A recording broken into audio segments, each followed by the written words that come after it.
Um, well, I think I've always thought that the film itself, Taboo Yardies, is very important for a number of reasons, and I think maybe the most important reason for me is based on where I'm coming from as a scholar and as a Caribbean man. Um, I study rhetoric, which is to say that we're not so much concerned about the perfection of a particular message, but its ability to create a reaction in folks that gets them talking. The ability of that film to produce a space, to help make a space where creative and productive dialogue can take place. And if you're dealing with issues and topics, themes, etc., that are so inflammatory as this, that kind of discourse that gets developed is not going to be neat. It's not going to be easy or smooth. And I don't think it should be. As a matter of fact, I think it ought to be contentious. It ought to be rough. It ought to be passionate. It ought to evoke anger in some, outrage in others, sympathy, empathy. You know, of all the things that it could evoke, I think apathy is the one that I would be most guarded against, and that didn't happen this evening. Quite the opposite. There was really an abundance of reaction to the film.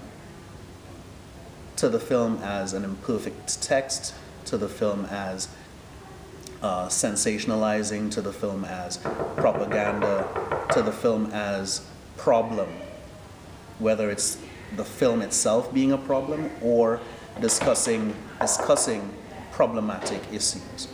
Right? So I think for me, what it was designed to do was in fact achieved. Right? I think I would like to hear more about how you, the filmmaker, articulate not just the need for the film, because I think you did that fairly well during the Q&A, but what the film is intended really to achieve over time. Right? And that was where my question came in about how your ideas about the LGBT issues and awareness have evolved throughout the journey. And you still have a journey to complete, right?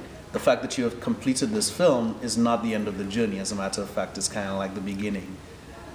So you have a great opportunity then to continually craft what the film is supposed to do, why you're doing it, because and this is a thing with rhetoric and the study of rhetoric, yeah? That is the idea of emotion. I mean, not emotion, motive, intention. What is it that has driven you to produce this film? Right? And motive is not just something that happens before you produce the text. It can also evolve throughout the life of the text, and it can then change in a way that is productive for you, the rhetor, the filmmaker, the director, the creator of this text.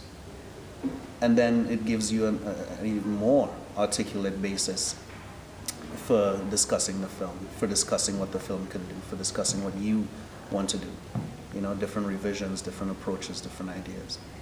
So I'm very proud to have been a part of even discussing the film and to hear what people's very strong emotions are, because my idea is that it's a success if it produces a reaction that leads to dialogue.